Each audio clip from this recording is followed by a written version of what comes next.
All right, Barbara, we got our technical difficulties sorted out and we're rocking and rolling now. How are you? Good, fine, thank you. Happy to be with you again. Yeah, it's been a couple months. The last conversation we had was so good. I think we left a few things on the table that I wanted to have you back on and talk a little bit more about your work. You know, you're a quite seasoned crop circle researcher and you've worked in the hypnotic regression field and e-contact, which is, obviously it's utterly fascinating work when you're dealing with these people. I'm sure you have a tremendous amount of stories and information. I have been doing a lot of psychotherapy work as a licensed psychotherapist starting back in 1976 when I earned my license. After a few years of doing that psychotherapy work, regular normal complaints that people have, difficulties they have, I began to notice that some unusual situations were coming to me. For instance, even back in the 1970s, there were three different women, one after the other, who came because they were feeling very grieved and guilty because they had aborted fetus sometime earlier. I immediately thought maybe we can talk to that aborted fetus because, after all, that fetus is coming from a soul. It is a soul. So even if the physical body had been eliminated from developing, the soul would continue. I had the conviction that you cannot kill a soul, even if you abort a fetus. So I suggested that to the woman, and luckily she was open to it. And so we got a conversation going between her.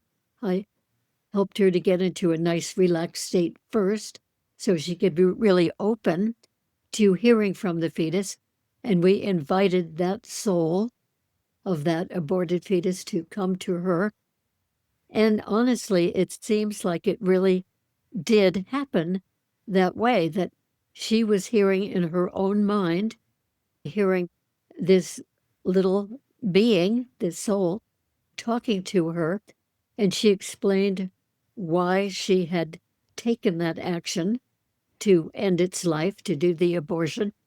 Being, the soul, talking to her, said, "Oh, I understand completely, and it's all right because I just wanted the experience of being in a womb as a fetus for a little while, but I didn't really intend to be there for that lifetime." So that helped the woman to feel so much better about having had that abortion.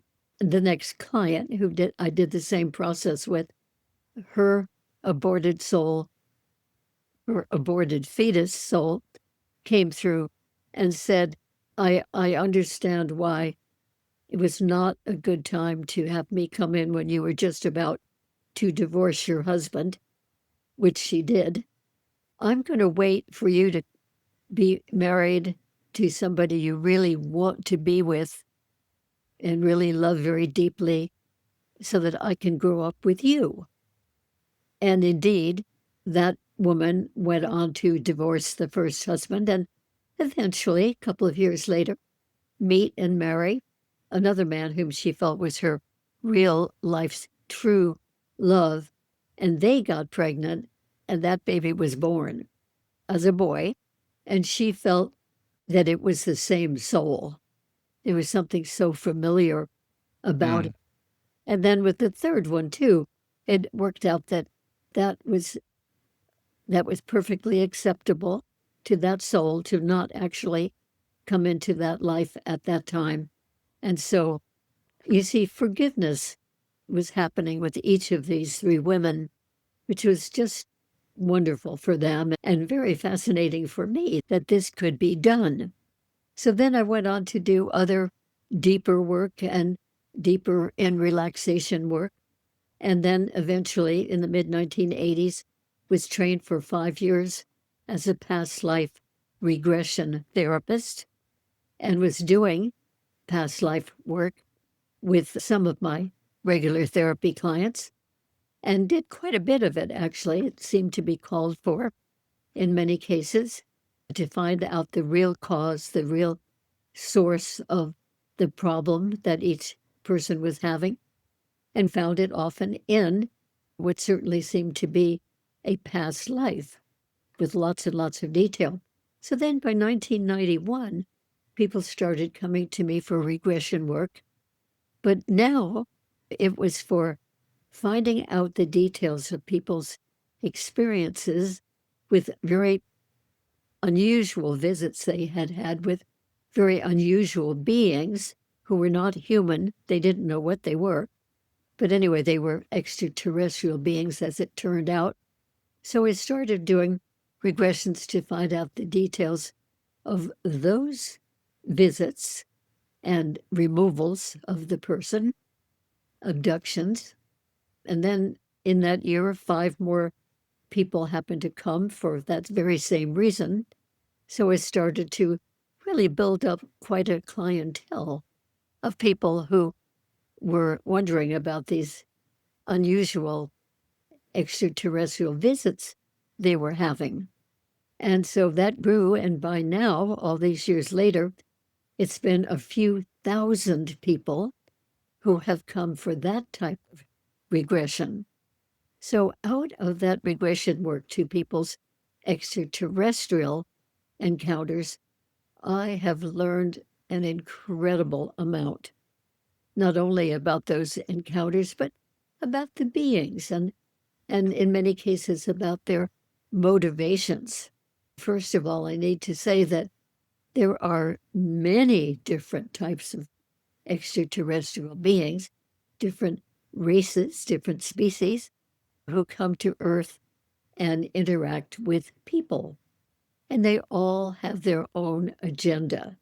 So the agendas, VARY, things like being very scientifically oriented, as some of them are, the types that are almost robotic looking to the people who experience them. And they do poking and probing and examining of the physical body of many of the systems. They really want to understand how the human body is working, what it's composed of, how it functions. And those very same beings, as well as many other types of beings, do physical healing very frequently when the person is on the ship having an experience. And these experiences, by the way, are not material that the woman or the man who experiences it consciously remembers. It all happens when they're out of conscious awareness. They're in some other state of being. So that's why they do not remember the details of what happened on board the ship, or even, in most cases, they don't remember that they were even taken to a spaceship. Usually what they are aware of is just 1 or 2 or 3 moments of seeing the beings, and then they are out of conscious awareness while they are actually taken to the spaceship, and a variety of things happens. There are the little gray beings, which are very typically pictured here on Earth. They are the ones who do a lot of the medical examinations. The good thing is that they can also, and very often do, a lot of physical healing of the people they take on board. They detect that something is wrong with a particular system of the person's body, and they warn the person about that and suggest that they ask their doctor back at home to check that physiological system because there is a problem there. Or, more frequently, the beings will, having detected something wrong in the body, they will go ahead and heal it. So there are many, many cases of extraterrestrial healings of human beings on board the spaceships. And these are complete healings. They last for the rest of the person's life. So it is a really wonderful service that they are giving.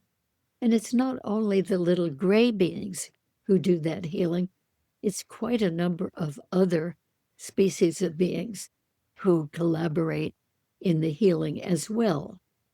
So it's a pretty widespread talent that these groups have, and they really benefit people. I think it's absolutely outstanding. And sometimes a person has a bad condition going on physically, and the beings will come in the night, usually, to the person's bedroom, and they'll just simply do the healing right there.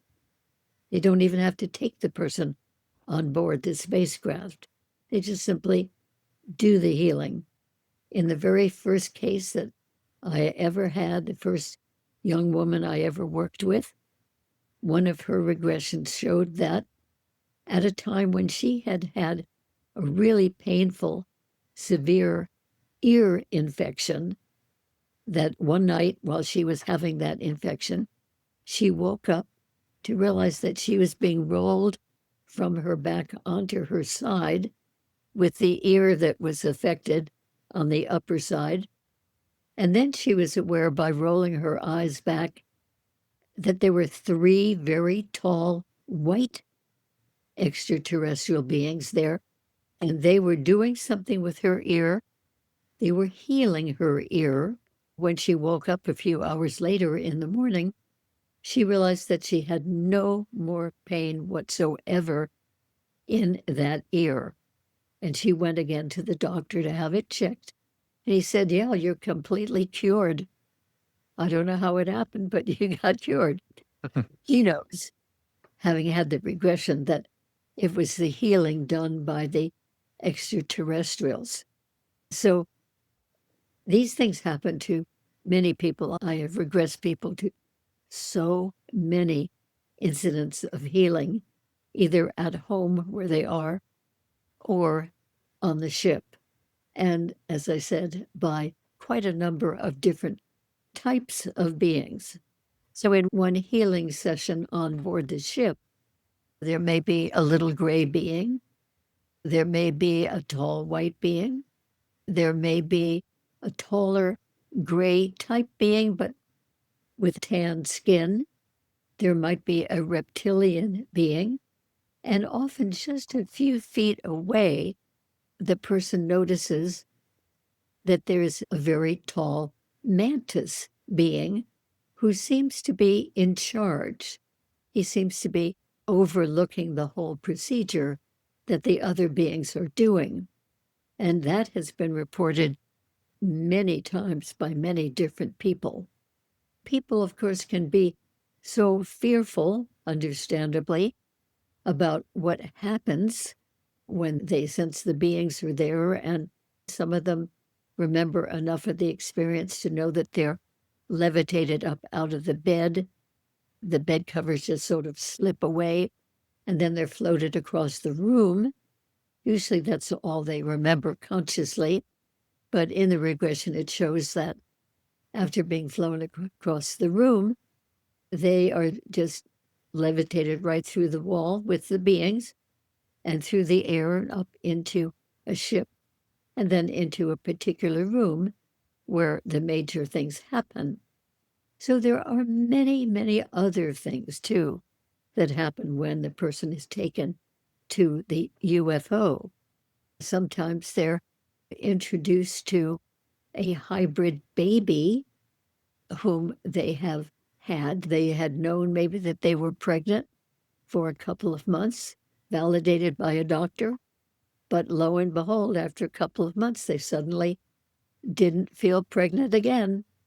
And that means that the beings had come and removed that little fetus and then put it in a tank of special fluid on the spaceship and gestated it full term until it was ready to be born or taken out of the tank. And then the hybrid baby is raised there on the ship, and in most cases would be living its life there on the ship because it's not human enough in genetics, has some human genetics, but not enough to actually be able to live here on Earth. Can we Some, talk about this for one sec? I don't mean to interrupt you, but I want to talk about this because the hybridization thing has been brought up within congressional members have brought this up. So this isn't something that's like not, I mean, I know this sounds completely fantastic, but it has been brought up. So and I know you mentioned that there's probably several different agendas going on here because you've got all the complexity of different species and different factions within species, right? So, but do you have any information about what the reason would be? One reason would be for a hybridization. Is it to integrate into society here, or is it to seed life elsewhere? well, in all of the regressions I've done, there have been about 15 different reasons given to me by different extraterrestrials in these regressions. And I mean, some of them have been very forthcoming about that and quite detailed. Basically, the most common reason given by many of the species is that they are trying to save their own species from extinction. And different species give different reasons why their species is dying out. Like one of them, or more than one, has said that over millennia of time, with all the space travel that those beings have done, they picked up so much radiation going through the universe that they have lost the ability to reproduce. Another species said that they have lost the ability to reproduce because for so many thousands of generations, they resorted to cloning to keep the race going. And that weakened their natural ability to reproduce. And therefore, their race is threatened with dying out. One of them is that they want to create beings who can be part human and part their extraterrestrial race, and to be able to be like an ambassador going back and forth to Earth authorities and to the authorities on that planet, and creating cooperation between them and whatever trade agreements or whatever they want to set up.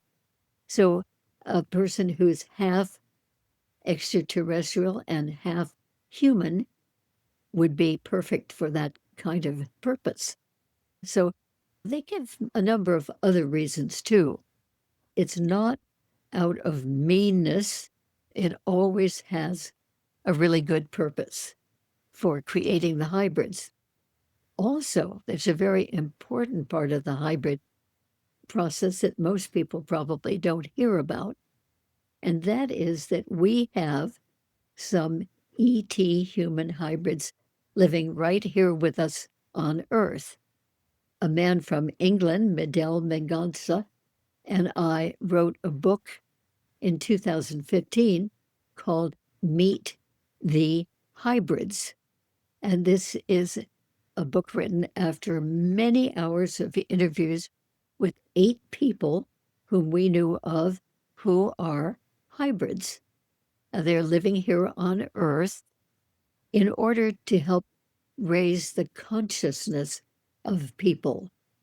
Can I ask a question about that real quick? There, So how do we know that? Like, I mean, so these individuals are giving their testimony that they have been part of a program, and so they themselves have contact, and that they're aware of their agenda. Is that what this is coming from?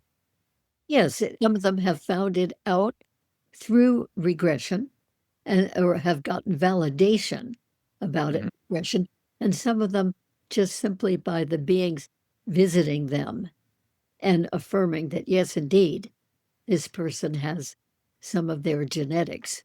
It's very carefully chosen, and the soul of the person who is a hybrid, the soul has agreed to that become before coming into this lifetime. So it's not forced upon a person.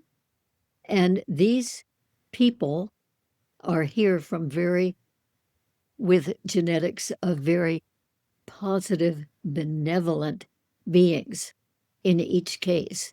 These are beings who really want to help humanity, and they want to help the earth itself. But they cannot come here. They're not, able to withstand our viruses and bacteria and density and air. So the next best thing is that they can create a hybrid with a human woman's eggs taken from her ovaries and sperm taken from a human man and mixed together into an embryo by the extraterrestrial beings. And then to that embryo, there is added some genetics, sometimes from one extraterrestrial species, and very often from 2 or 3 or 4 or 5 or 6 different extraterrestrial species have added their genetics to this one embryo. So it's not that the individual's soul is from somewhere else. It's that their actual physical genetics have been altered. Right.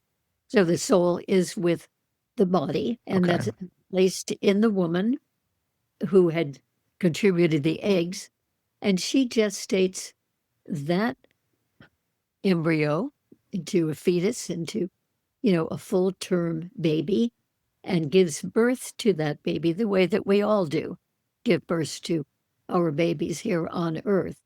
So from the very beginning, that little baby is already a hybrid.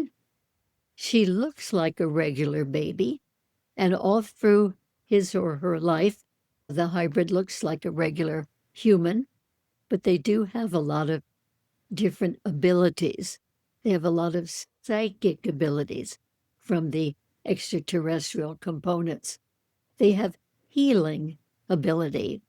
They have telepathic ability. They have the whole range of the voyances, that is clairvoyance, audiovoyance, and so forth, from a very, very early age. These little kids, these little hybrids, don't look physically different, but they feel different than anybody else they know. They feel different from their family. And very often they tell their family, you're not my real family. My real family is out there in space, and I miss them. And of course, the parents don't know about this. They don't know this has happened. So they protest and say, yes, we watched you being born. You are our child. But the child always feels that right through the hybrid's entire life, that their real family is out there. And they are visited very often by their particular extraterrestrials who gave them their genetics. And they welcome those visits. They're not afraid, as so many people are, when these beings appear. They're happy to see them because, as I said, they feel like they are their real family somehow. That's because they've got a portion of them in the genetics. So it's a very happy knowing of each other that goes on for the whole life of that hybrid. So the hybrids go on, you see, as soon as they are old enough, they go on to do a lot of teaching and lecturing and podcasts and writing and individual sessions with people, individual sort of counseling sessions, anything to help to raise the consciousness of humanity. Wonderful service. They live totally lives of service to fellow human beings and also to the earth. They very often encourage people to really do ecology work to help the earth to survive. And one of the functions, too, is that they help people to get ready. We have to have a lot of them get ready, but ready to join the Galactic Federation, which those beings out in space would love to see humanity and Earth be part of that Galactic Federation. But so far, there's no way we would qualify for that because of all of our wars, killing, shooting, crime, greed, cheating people, all of these things that happen so frequently on Earth. And there's no way that we could qualify for being part of that very benevolent organization. So that's one reason for the hybridization, to help humanity to shape up. So I think it's really a wonderful program. How many hybrids we have, I really don't know, but we wrote the book having interviewed extensively 8 hybrids, plus another hybrid eventually. And then since then, I've met, maybe 10 or 12, 15, possibly other people just in my regression work who qualify for being a hybrid, whom I think, and they think, now that they've heard what a hybrid is, they think that, it really matches who they are. 2 of the people in the book, Meet the Hybrid, they are from England, and no doubt we have hybrids in other countries as well. I just don't personally happen to know about them, but I think it's a very significant aspect of the whole UFO extraterrestrial phenomenon. Can we talk for a second about the different types of experiences people have with this abduction phenomenon? Because some report this as not such a positive experience. You can imagine, like, if a woman finds out that she's pregnant and she hasn't been sexually active with another person, she finds out she's pregnant, it's confirmed, and then it's not carried to full term, and then she has some sort of anomalous experience where the fetus is no longer there. I imagine this is traumatic for a woman to go through. So is this a case? Because I've also heard people say, like, oh, these experiences are wildly misinterpreted. What is your take on something like that? First of all, I certainly have talked to women who have been mysteriously made pregnant without having been sexually active with anybody, maybe for years in some cases, and yet here she is suddenly pregnant. I mean, that is definitely puzzling. He has that pregnancy confirmed by a doctor, and it's even more puzzling. And then, after a couple of months or so, suddenly she doesn't feel pregnant. That pregnancy has been removed, and while she was sleeping, no doubt, so she wasn't even aware of it. So the whole thing is very mysterious, and they're wondering, but they're not really deeply disturbed by it. There may be some other women who are more disturbed, but by the time that has happened to them, they have already been aware that they get visited sometimes by these unusual beings. They know that there is some kind of activity going on with beings from elsewhere. So they fit that in with the whole series of things that have been happening. Yes, of course, as with anything unusual, some people are more subject to being traumatized than other people are. I mean, Well, that's I mean, if this is happening and people are being visited and they're being poked and prodded and samples are being taken, I mean, if that was me, that would feel like assault from our perspective. But I'm just wondering if all of this is real and that's really happening, right? How wildly different is the I'm just going to say beings that are performing these acts? How wildly different is their perspective on life? To them, this may not be an intrusion. This just might be something that goes on everywhere. So I'm just curious, is like, because if people are remembering these things, that doesn't seem like a positive experience. actually it's interesting that when they do find out these details in regression, if these things have been happening, they are more at peace, even though there may be those details involved. They seem to be more at peace or more able to make peace with the fact that they had been visited by these beings and taken away, and unusual things have happened. Yeah, I think that everyone I have worked with has ended up better, in their opinion, having found out the details in regression. Otherwise, what a person usually is aware of is that at some nights when they are asleep, they're awakened to see that there are some very unusual beings right there in their room. They might see light coming in the room first, or light moving around the room, or little spheres of light, and then they sort of morph into beings, or they just wake up and see the beings right there.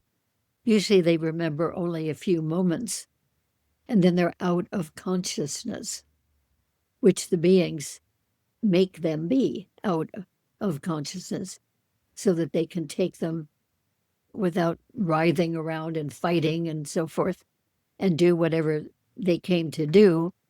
So, yeah, we could definitely look at the ethics of that.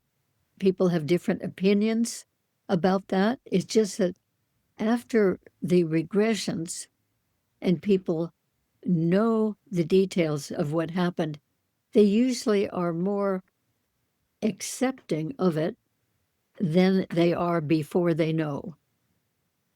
Because before they know, they sense that maybe they're going to be taken away by these very unusual beings, and they don't know what the beings are. They're not human, but then what are they? That is more disturbing to most of them than going through the regression and finding out what happened, no matter what had happened. Very And, interesting. and of course, not every experience on the spaceship involves any kind of poking or probing or physical examination. Sometimes the person is taken onto the ship in order to learn things. In other words, sometimes the person is taught a whole range of psychic skills that they wouldn't have had. I'm talking about non-hybrid people now, Mhm. regular people. And Mhm. very often they're taught methods of healing that they can use when they come back to Earth to heal others. Or they're allowed to just have a ride in the spaceship and go past many stars and planets, and of course see planet Earth from a great distance. No procedures done whatsoever. And sometimes in a regression, they're taken to another planet and actually experience being on that planet with the beings who live on that planet. And they realize after a while, they are told that they had been one of those beings themselves in a previous lifetime, or maybe even a series of previous lifetimes. And now they are a human being living on Earth. So that sort of experience is really opening and really fascinating for people. Sometimes they're taken to another planet just simply to observe the kind of life there without necessarily being told that they were one of that species, but just to become acquainted with it and educated about this other planet and the other beings and how they live and what they build to live in and so forth. And they find that really very fascinating. Sometimes they're taken to visit their own hybrid baby who's been taken out of the tank and raised in the air, and they are asked to hold that baby and nurture the baby. This happens for women and for the men whose sperm was used to create this hybrid baby. And different people react in different ways. Some women are kind of dismayed because this baby is told that it's theirs, and yet it doesn't look very good, doesn't look very human, and they find it difficult to really be loving to those babies. But other women who have had hybrid babies and are taken, they just warm right up and want to hold the baby and love it and nurture it, even though that baby looks different, doesn't look fully human. And some people have what they consider a really good experience of being taken year after year after year to visit with their hybrid child or children, because they may have any number of hybrid children. Year after year, they're taken to the ship and put in a special room, and their hybrid children come in, and they have, it seems like an hour or so, maybe longer, to talk with and play with those children and observe them, really get to know them all the years that they are growing up. And they really appreciate it. These mothers really do appreciate it. And sometimes people are taken to the ship and they're taken to a particular room where there's a big group of hybrid children of various ages, usually sitting on the floor and being taught something by a couple of adult extraterrestrials. And the children seem healthy and they seem happy and they're able to pay full attention. And sometimes the mother of some of those children is allowed to be in the room and observe a class and observe her children and the other children as well as they are being taught. That's why some mothers have been taken when their own children have been taken, and the mother gets to visit their children playing with hybrid children and extraterrestrial children, like sitting on the floor and playing. Usually the human child is showing the extraterrestrial and the hybrid children how to play some of the things that we play, like building blocks and throwing balls and playing jacks, little ball, and doing puzzles and various things that Earth children naturally easily do. So these Earth children are educating the other children, the hybrids and the extraterrestrial children, about some of the ways that we do things on Earth. And then there are classes, sometimes of Earth children with hybrid children and extraterrestrial children sitting on the floor in a circle, making a ring, and they are taught by a couple of adult extraterrestrials how to levitate things with their minds. So they will start with something really, really light, like a very small bird feather. And once each one is able to move that feather, which is placed on the floor in the middle of the circle they're sitting in, then they go on to learning to levitate something a little bit heavier and probably bigger too. So then it might be a small scrap of paper that they learn to levitate with their minds. And then maybe a paper clip, and then maybe a very, very small ball, and then maybe a larger ball. So this would happen over periods of weeks or years with these children, Earth, hybrid, and ET, being there together, being taught this wonderful process of teleportation. Sometimes a person of any age is taken and just allowed the privilege of walking anywhere that person wishes to in that ship, just simply to explore it. But I remember the first person I regressed to that type of experience when she was still a little girl, she was told, do not touch the walls as you're exploring around. Look all you want, go into the room, don't touch the walls. And she noticed during that regression too that the walls seemed to be shining with light from within somehow. And she had the impression that the walls were somehow living. And of course, we know that some people who've been able to be in spaceships that have landed here or crashed here on Earth, that when they go into the ship, they come out and say, that ship is somehow living. This has been reported. Yes, it has. So it's very interesting. Don't touch the walls. I don't know what would happen if they did touch the walls, but don't dare touch the wall.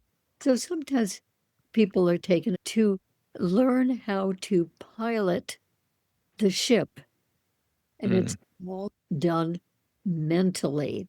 Tremendous discipline of mental activity to focus only on what they want the ship to do, like rise, descend, left, right, fast, slow, whatever. And so one client I had was trained as a boy to stand on the ship, stand in front of what looked like a blue column of light running from the basement right up through the ship to the top. Turned out that it wasn't really a solid column. It was a beam of blue light. And he was trained year after year as a boy growing up to stand in front of that beam with two extraterrestrials on each side of him, looking at him and determining telepathically what he was thinking. So as he was supposed to be giving directions up, down, forward, backward, left, right, to this beam, he was able to do that with his mind, but his mind kept straying to other things. The beings, being telepathic as they are, knew when he'd have thoughts like that, and they'd say, no, get back to the directions. So they were monitoring him telepathically. Anyway, that boy was doing this every year through his growing up years, through teenage years, and eventually, as an older adult, he was able to pilot that particular ship with his mind. What? Yeah, he was seated in a different place on the ship and was able to do that. And he even piloted a group of 7 UFOs, his and 6 others, with the same thoughts. So they could fly in a beautiful formation. And when he would say, rise, they would all rise. He'd say, bear left, they would all bear left, and so forth. And who is this person? Who is this contactee? Well, this is a client I worked with. Okay. All right. So he's not in the public arena. No, he never went public about that. Okay. Yeah. That's a wild story. I think I heard somebody else told me a similar story to that there were people piloting, not people, maybe like a person or a select few people, they're actually piloting these things or controlling them with their minds.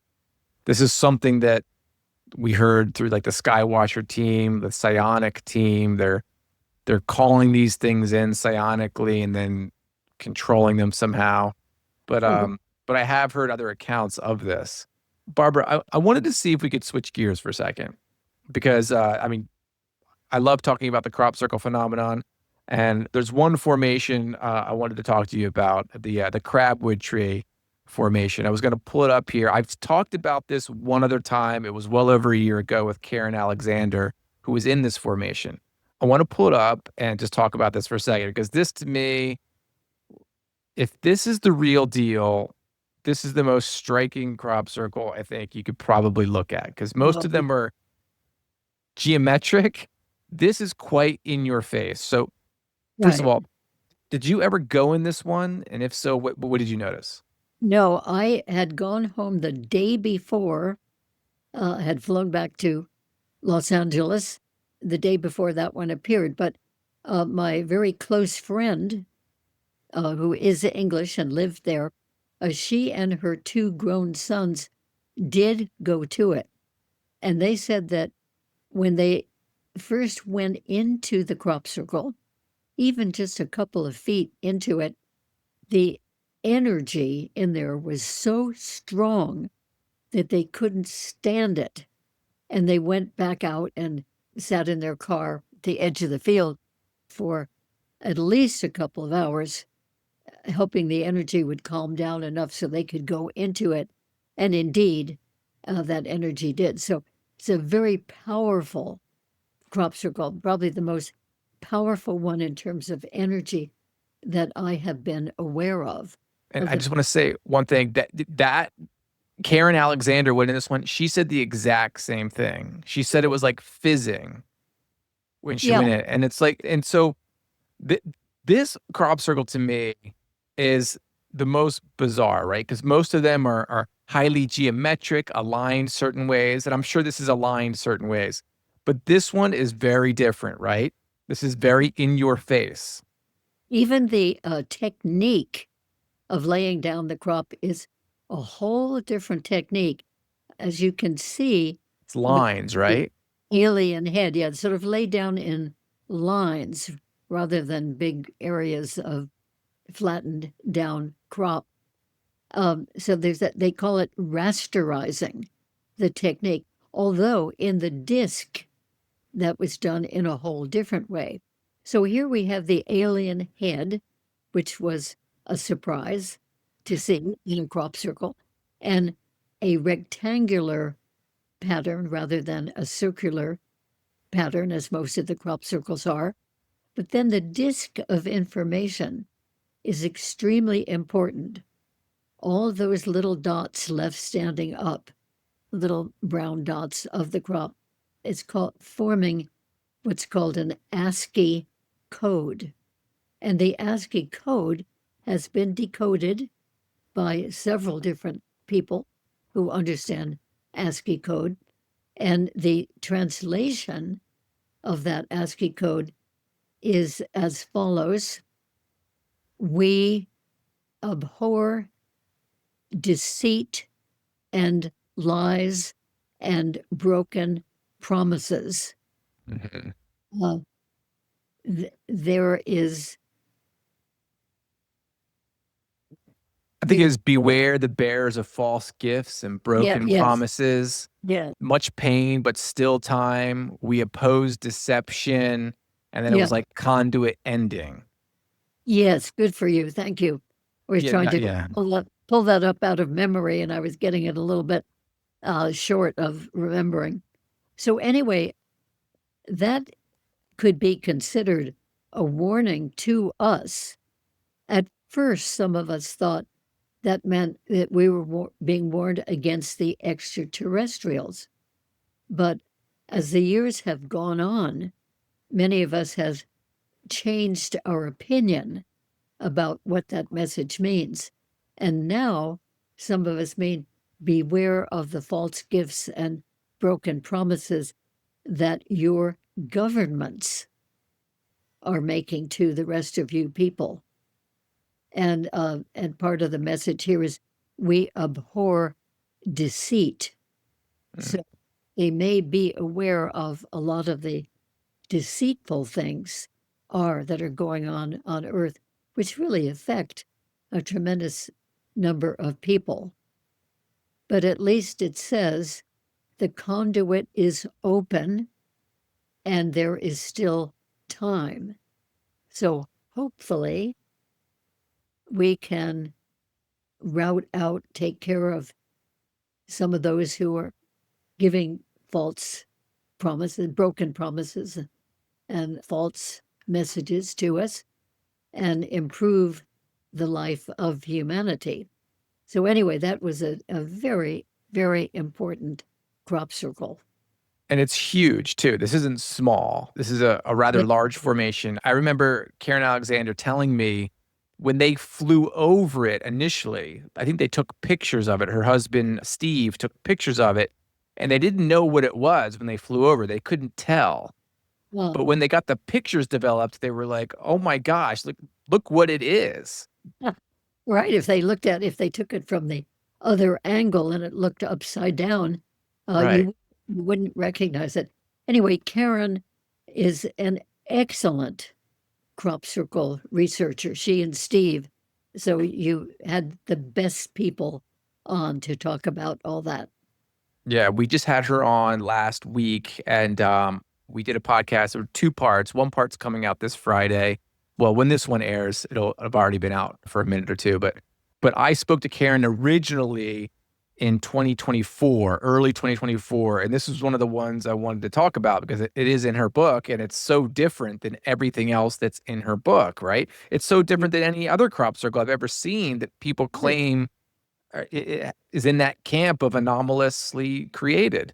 And Right. so it's it's wild to look at this thing and to who would make that, right? Who would do an ASCII code disc like that? That looks so difficult to do. And then you've got Yeah, lines of crop in there. Like, this is insane.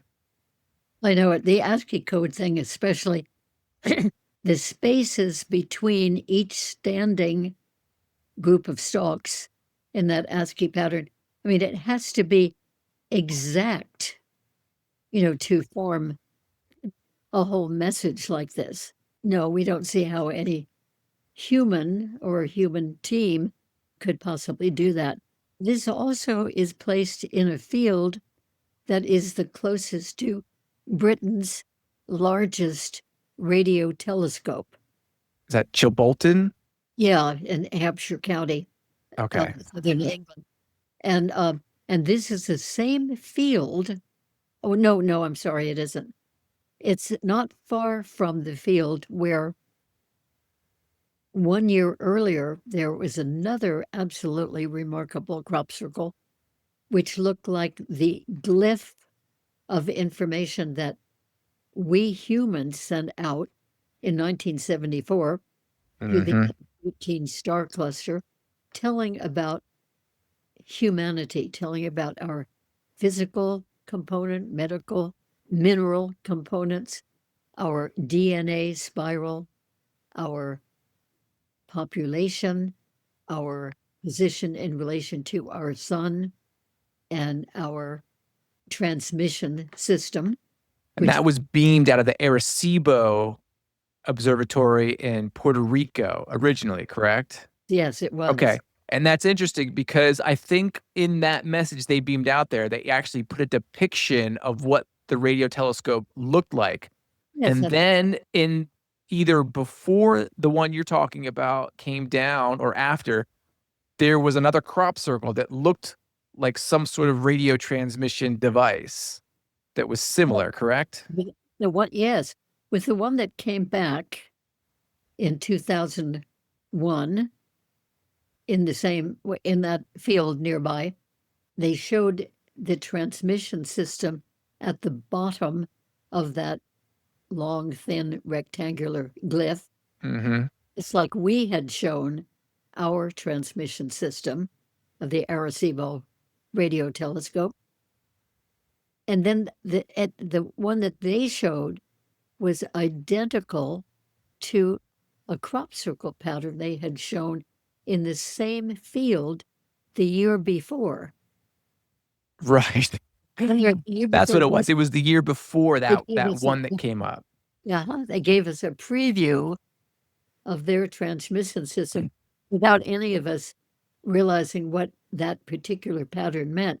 And then it showed up again in the spot on the glyph where they're showing their transmission system. Wasn't there also a face, like a face that was made with like a Yeah. face like in the ground that was around the same place, right? Around the same time? Yeah, the same field. And the face appeared about 2 weeks earlier and looking like a face in a picture frame. another rectangular pattern rather than circular. And it looked like a face just looking right up into the sky. Like the face on Mars. Yeah, many people have likened it to that. To me, it looks kind of like a human female face, but other people think, oh no, that must be the face of one of the types of extraterrestrials. We don't know, but that happened in that other field I've been mentioning, where the long glyph was. And then 2 weeks later, that long glyph appeared, which seems to be the response from some other group out there to what we sent out in 1974 from Arecibo radio telescope. So you see, there are quite a number of things I could talk at more length if we had more time about what seems to be an interactive link, interactive communication between us and the beings who make the crop circles. Yeah, I mean, it certainly seems like there's been some responses. You know, I also spoke to Karen about their little meditation group they had back in 1993, where they were trying to elicit a response from the anomalous circle makers, if you like. Right. And she wrote a little book about this called Charlie Knoll, which is a little place in England where this crop circle popped up. And Right. her and her group had made different drawings of different things they were going to try and elicit. And what popped up was an amalgam of all of their drawings. And they were certain that they had manifested this or had some sort of psychic connection to this. And I know they're not the only ones that have tried doing this and have showed some success. Oh, yeah. Well, I can say that with my crop circle tour groups, which I led in England for many years, we would do the same thing. We at dinner one night, we would decide on a pattern that the whole group wanted to see, and we would just sort of close our eyes and meditate, just picture that pattern or look at it on a piece of paper. One person had drawn it. And anyway, we really put our minds to asking for that pattern to be made as a crop circle. And in each case, this went on for several years. Each case that we did, that pattern was put down in the fields that night. So and not by people, they seem to be genuine crop circles. So to me, this really established a very definite link between our minds and them out there, whoever they are. Yeah, what the other crazy story I heard was from Barbara Hand-Clow. Are you familiar with Barbara? Yes, I know her. Okay. She on a piece of paper, she would like draw symbols and sculpt things that would kind of get her in the mood to write, right? It's like something creative people do. And she drew the Barbary Castle, the tetrahedron, the one I have right behind me. Whoa. She drew that not like close, like exact. She just kind of drew it and then she sent it to her German publisher. Hey, take a look at this cool symbol I draw. It's like, it's interesting, right?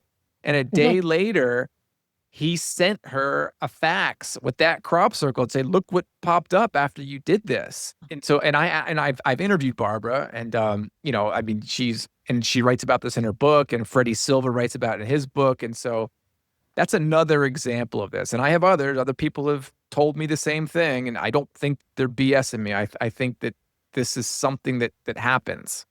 And, Oh, yeah. I don't know. I don't understand it.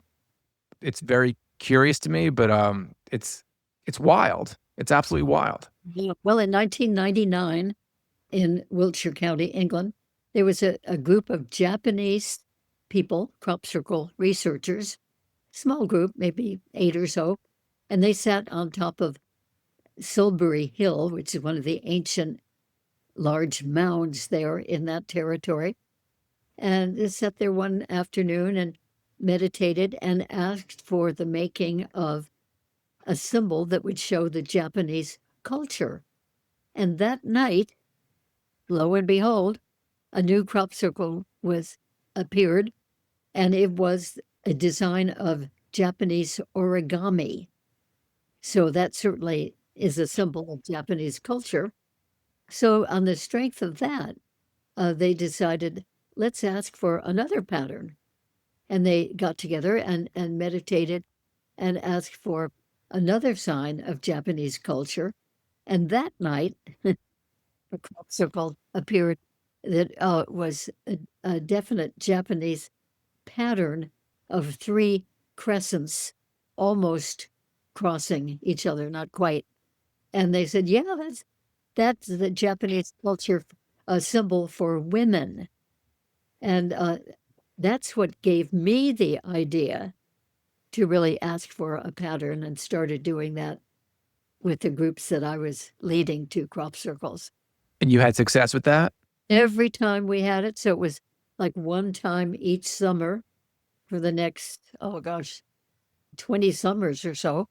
When our group would decide to do that, that pattern would appear. So if our pattern was a little bit too complex, it would appear as the same basic pattern, but not with so many little extra features to it. But the basic pattern definitely had been met by a new crop circle. Wow. And let me ask you this question, because you said you left. Did you say you left on the day the Crabwood tree crop circle came down? That I one we were had just looking at? left the day before. You left the day before. So, okay. So you leave the day before. How soon after do you get a phone call and are like, hey, this is wild. This one's really wild. How soon after you left did you get that phone call?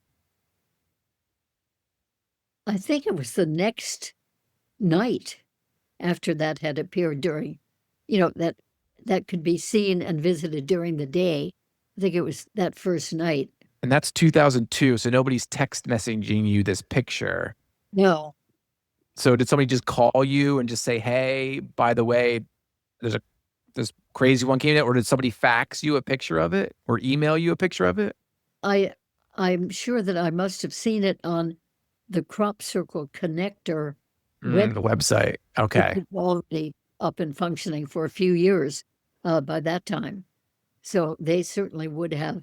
That may be, I don't remember how I first saw a picture of it, but it could very well have been on the Crop Circle Connector website. Okay.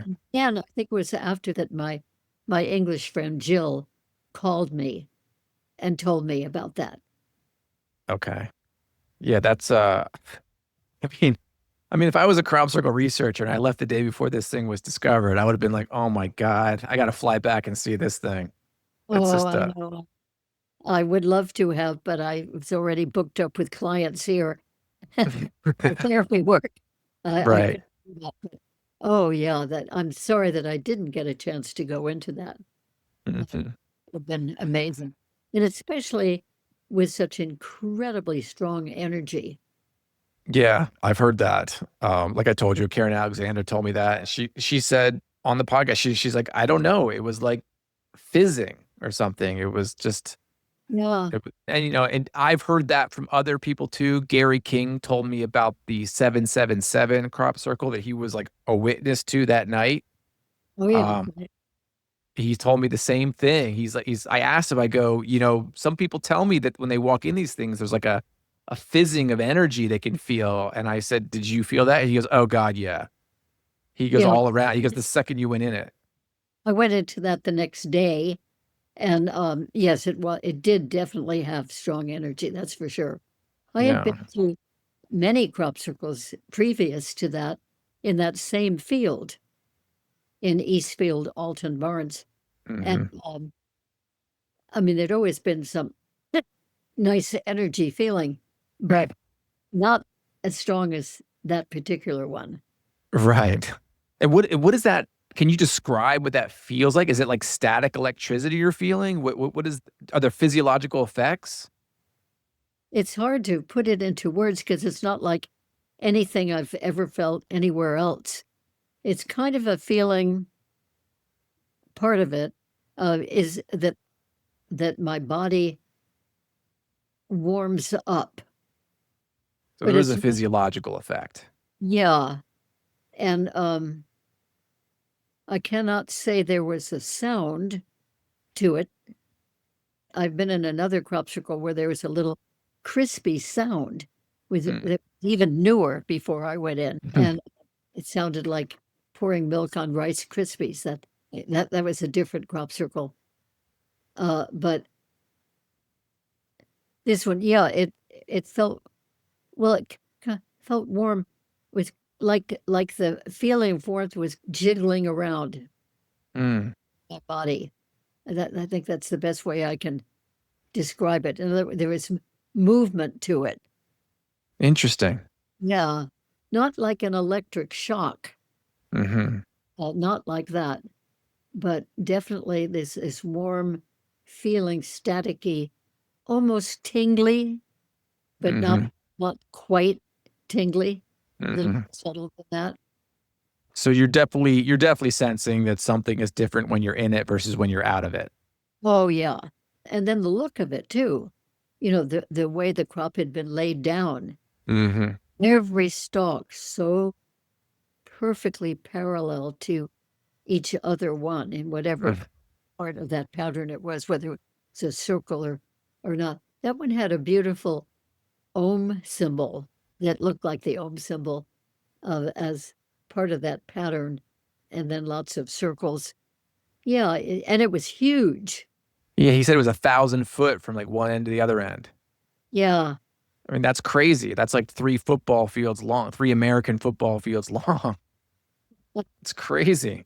And to yeah, think that somebody's going to go out there at night because they camped out there. Gary and I think the girl he was with at the time, they were camped out there. And then this other guy who was randomly there who had night cameras set up. I think his name was Wim. He was just out there just trying to catch a crop circle being made. And there was obviously nothing there when they got there. They could see the field from where they were. And right. then in the middle of the night, they had that flash of light. And then in the early morning, just when like dawn is coming, they start to see it through the viewfinder. And they're like, oh my God. Yeah. Like, I don't think anybody's going down there in the middle of the night to make 1,000 foot crop circle. I don't see that happening.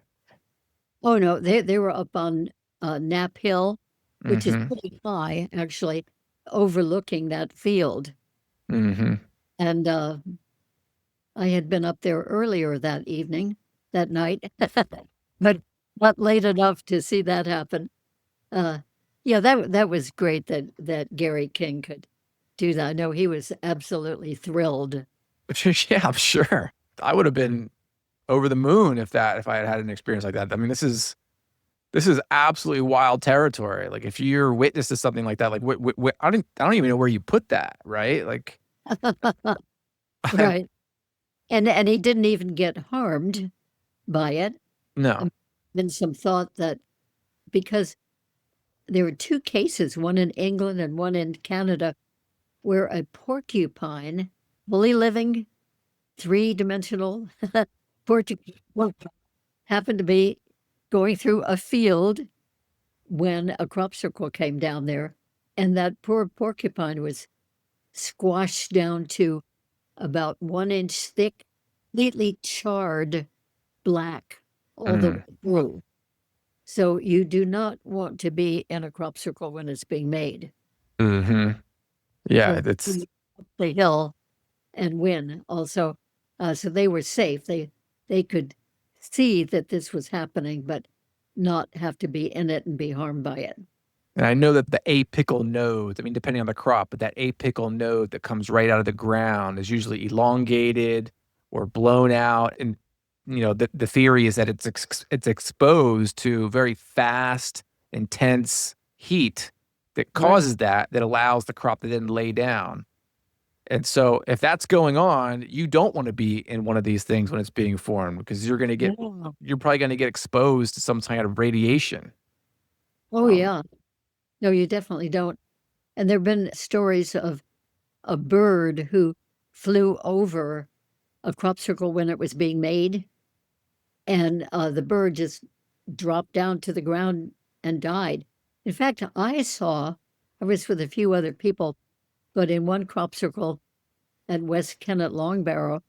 We, a whole bunch of us, were in that brand new crop circle. And the same morning, it had come earlier in the morning. And then when we got up to leave, I bent down to pick up my sun hat from the ground, and that disturbed a little bit of the wheat in the crop circle. Mm-hmm. There was something dark under those few stalks that got kind of swept aside as I was picking up my hat.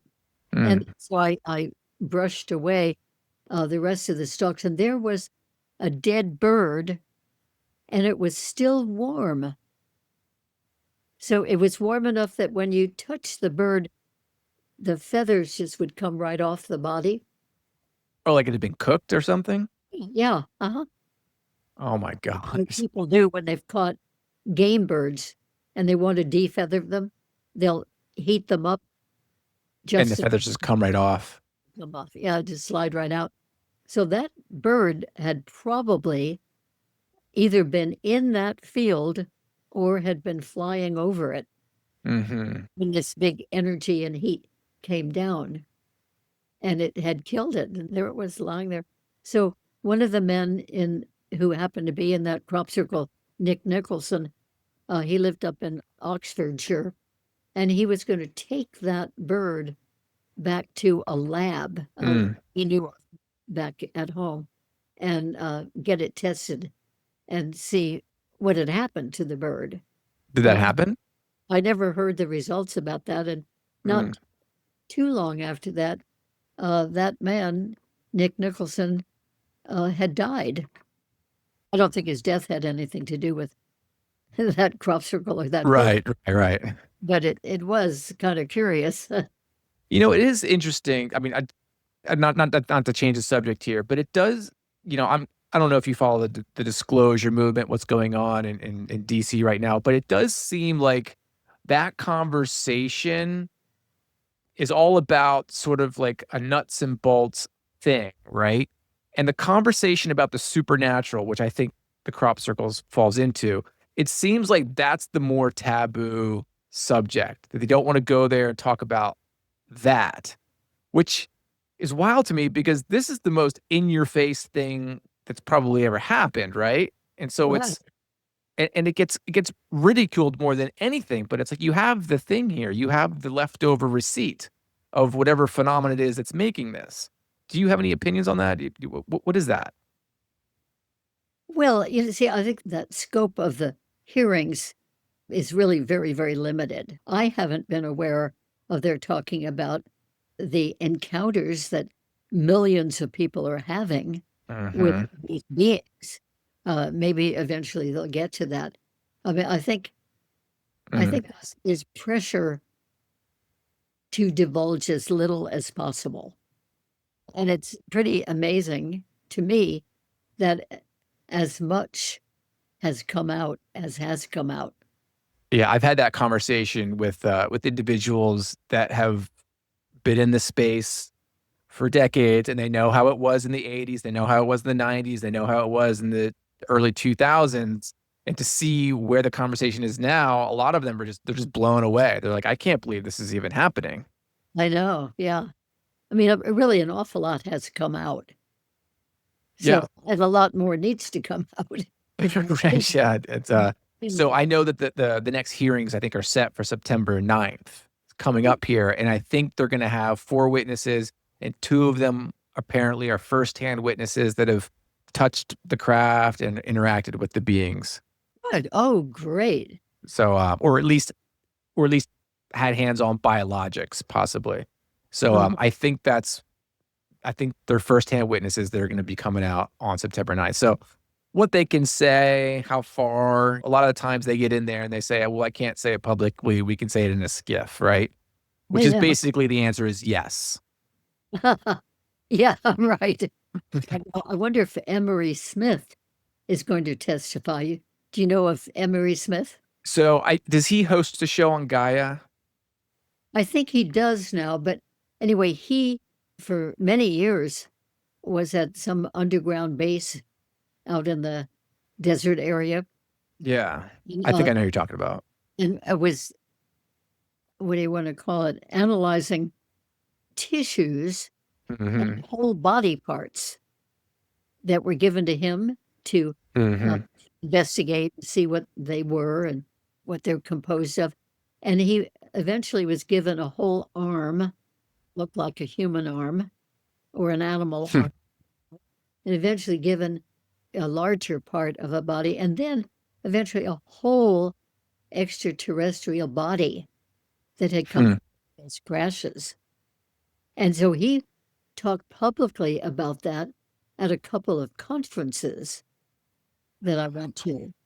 And that's pretty mind blowing. Oh, yeah. What what are the reprisals for coming out and saying that? I mean, I wonder sometimes, because I hear all the time that there's these reprisals, but also like if somebody comes out and says that, like that's so unbelievable. It's almost like you wouldn't even like punish the person because no one's going to believe it, right? Yeah. Of course, those of us at those two UFO conferences, we believed him. I'll bet. Barbara, this has been another really amazing conversation. This is the second one we've done. We're going to have to do a third one. I want to do a third one with you where we just go over some of the, classic crop circles if you're open to that. Okay. All right. Tell Well, people how they can find you. Tell them about your new book you got out. How can people find your work? okay. You can go to my website, which is Barbara Lamb Regression.com. BarbaraLambRegression.com. There's also quite a number of podcasts I've done on my YouTube channel, and that is Barbara Lamb ET Regressions. Barbara Lamb ET Regression YouTube. I'll So put that, links for that below. yeah, so that has discussions about all kinds of interesting things. And I'm just about to do a final one in that series. My recent book, Oh, you yeah. had asked about that. Yes. It's called Cosmic Convergence, and the subtitle is Journeys of Walk-ins, Starseeds, and Hybrids. And this book is co-authored with Sheila Seppi, who is a walk-in herself. So anyway, that's a very interesting book telling lots of information about these special types of people who are with us. Help Real quick, explain to everybody what a walk-in is because a not walk everybody might know. here. A walk-in is a soul who has been living in either an extraterrestrial realm or a spiritual realm, and that soul has been wanting to come to live with humanity to really help raise the consciousness of humanity. And so instead of being born incarnated and going through childhood and teenage years, all of that long process, that soul looks around for the soul of a person who's already living here, usually would be in the middle period of life. And that soul of the person being here doesn't want to be here anymore. And so they decide to make a soul exchange that the outgoing soul of the one living here will leave at the same time that the incoming soul will come in to inhabit that body. So that person with the new soul will have maybe 30, 40 years still to do good work here. And there's so much I can say about it, and so much that's involved in that wonderful book, Cosmic Convergence. And then I give case studies of 5 different walk-ins whom I have worked with, and to make it more personal, give personal examples. And the same with the star seeds and the hybrids.